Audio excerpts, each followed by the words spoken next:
here again, talking a little bit more about the motion and chipping. The last one was a little, I touched on the motion, but now we're getting a little bit more into the actual motion and how we perform this. So I did mention that obviously you want to get close to the ball so you're not going to get too far inside out. So make sure, number one, the path is straight. Make sure, number two, we're not opening up the club face, because both of those elements would cause us, with an open club face coming in, we have to do something to square it up, and that's when people get wristy. So that's step one. Now these are some of the things we want to make sure we have happen. Making sure that once we get our proper setup with our weight, if you haven't seen that video, please go back and take a look at it. So the weight is on the left, center's in front of the ball could be towards the middle.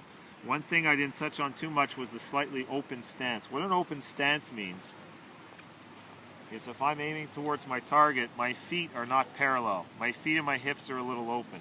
However, be careful. We don't want the shoulders open, because the shoulders also dictate the path of our swing.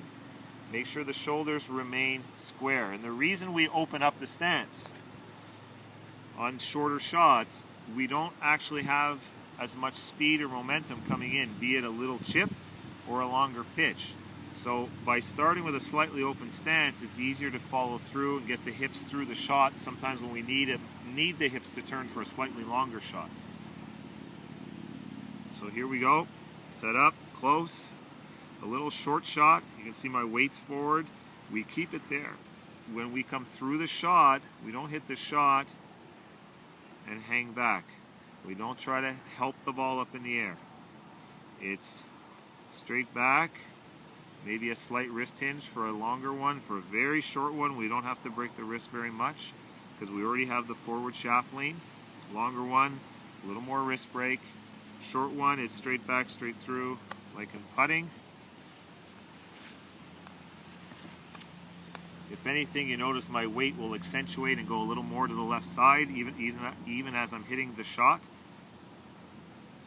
Longer one, little wrist break. My hands get back to the ball first, and I don't let the club head pass the hands very much. The club head, if anything, will pass the hands after as we rotate through, but it's not because I've broken down my left wrist. It's never that motion. So the lead wrist stays quite firm. So for a slightly longer shot, a little more wrist break, a little extra hip rotation, and the hips turn at the same speed. You're trying to match up the speed of the hands, club head, and hips through the ball. But there's no motion back with the center or with the weight, and we don't move into it either. We stay rock steady.